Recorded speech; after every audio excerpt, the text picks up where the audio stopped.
Today we have a very special unboxing. Now I have already looked at this multi-tool, but I just want to show you how this package comes in the mail. This is a pretty long package from HX Outdoors.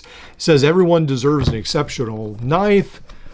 And inside, this is what we get. They say this is their new $75 MagnaCut multi-tool. Now, when I saw that, I thought, I've got to check this out. Comes with this holster, comes in this gigantic case, which is pretty cool. So I thought, well, I'll go ahead and check this out. Pay $75 for something that essentially Leatherman is charging $250 for. Let's go ahead and check it out. And that's what I did. But there is some really mixed results. Let's talk about the sheath first. Now, I've just recently gotten this multi-tool. I have not done a bunch of testing. I have figured out this is how the sheath, the holster works. You can attach it to your belt that way. I am not a huge fan of some of these sort of blocky holsters.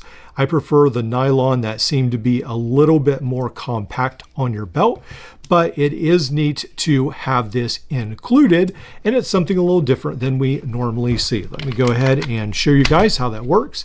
It does seem to be very snaps in really good. So even turning it upside down, yeah, I mean, it's just friction fit right there, and then you pull it out, but yeah, it snaps in. All right, so let's go ahead, pull that out. You can see that it takes some force to get that out. Now, I was looking on the listing on Amazon, and they do say that this is the Kydex. This is the carbon fiber texture. That's how they have the listing for the sheath. And then for the multi-tool, they do say this is G10 on the outside. Now, I like the design of the tool. I'm not sure how I feel about the cutouts because I do feel like that weakens potentially the multi-tool. So I don't know why they did that. I assume to make it lighter, but at some point, I think it's just G10. There's no metal scales. So you're relying on the G10. Hopefully it is strong enough that these don't break. You have tools underneath them, but if it falls just the right way, that could potentially be, a spot of weakness. But otherwise, it seems to look pretty nice. I like the texturing on it. It's not a direct copy of any Leatherman that I have seen. It's not like an exact Leatherman alpha copy like so many of them are, but this is something a little different. Now, let's look at the MagnaCut blade. They do say on their listing that this is MagnaCut, and then they say the main blade surface has DLC coating and other parts have 420 stainless steel and then black oxide. Now, I have no way of knowing if this is actually MagnaCut or not. I mean, it says it is, but who knows? There are a lot of things sold from overseas that say they're one thing and then they're definitely something else. So I guess the only way to really know if this is MagnaCut is send it in for testing. I really don't want to go to that extremes, but we'll just hope that it is a little bit better blade steel than some of the other ones. One of the things that I find frustrating on this tool is that the locks, that when I first open and use some of these tools, that you have to be careful because like that one right there, it did not lock in right away.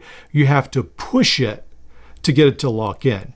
Do have a fairly aggressive saw, and then the serrated blade with the hook, which is nice. I like the gut hook for cutting like zip ties and so forth. And then you have the scissors, which snap in. You have to push those in. It seems like a little extra much. And then this will really zap out. So be careful about that.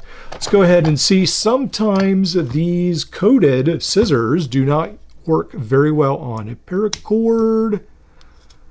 Let me see here. I don't know. This is not looking good. All right. Let's just make sure it's... I don't know. It's almost cutting through. I'm not sure. Yeah, so I feel like that's another instance where the coating is definitely getting in the way of the scissors cutting.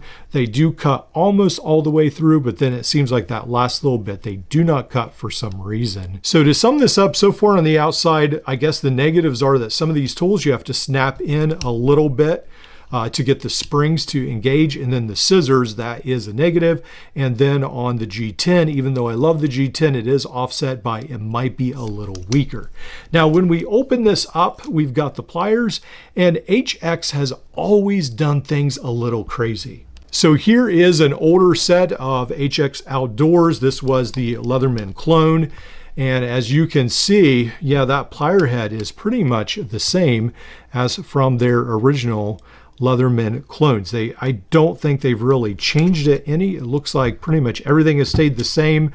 HX Outdoors definitely is trying to go for a different design. Even in their metal, they had these cutouts.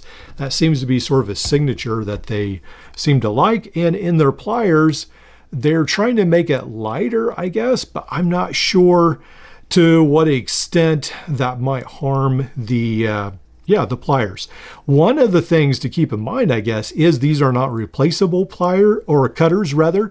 So even though these are cut out, the pliers may still be tougher because you don't have those huge cutouts for the replaceable cutters. So maybe it's all okay in the end.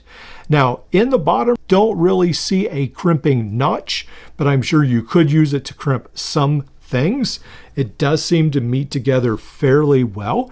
I do notice already some paint chipping though, or whatever this coating is. So there is already some coating, and then down here there's some coating chipping. It doesn't seem like the coating applied is done extremely well. There are roller markings for the moment. And then opening this up, this is the pretty standard 1/4 inch bit driver with the double-sided ball detent bit. On the opposing side, diamond file, regular file, all, and then the micro screwdriver, double-ended with a flat and a Phillips, the large flat driver, wire stripper, can opener, bottle opener. I think this tool has a lot of potential. It's just one of the things also I noticed, I don't think you can hear this, but the plier head came pretty grainy. As I've worked it, I feel like some of those shavings are coming out, but it was definitely not as smooth as something from Rock Tool or even Byberry. Yeah, this just doesn't seem to be on the same level. It seems to be a little bit inferior, even though the price is around $75. Now you do get supposedly the MagnaCut blade and the really nice G10 handles for $75, but otherwise you're pretty much getting the standard tool. But you are getting the nice sheath as well. Now I think this is an early release. These are technically, I think they're listed as currently unavailable on Amazon, and then they have like one buy now option or something like that, one selling option, and you can click on the new, and then it's like $68 plus. For me, it was like $5 shipping and handling. So they aren't really currently being sold. There must not be a huge stock in the warehouse at the moment. I think it took me maybe 2 or so weeks to get mine. It took a little while, but yeah, this is something that is definitely new. I think it is interesting how they have the orange thumb stud and then the orange washers, which we're seeing the red washers from Swiss Tech and then the orange washers from HX Outdoors. I wonder if that's going to be like a branded thing, what color the washers are on the pivots. I don't know. The other thing, I guess, is that the MagnaCut blade is not extremely fidget friendly. It's a little hard to deploy. Now, I know Decoyo in the past said, well, on theirs, all you have to do is just loosen up the pivots a little bit. I think that's going to be a little bit more challenging because you definitely don't want to use heat on this to the extent that you damage the G10 handles, but you would probably apply a little heat at a time and then try to not strip the hardware. So on the one hand, I'm excited that HX Outdoors is trying new things, that they're trying a new sheath, they're trying new designs. I like that, I really do. On the other hand, I'm a little cautious because this does seem like a $20 tool dressed up a little bit, and then they're charging about $75 for what essentially is the guts of a $20 tool. I will let you decide whether you like it or not. It definitely has potential, but I think there's work to be done to make it a lot smoother and a lot more value. I like the direction that we're seeing some of these tools going.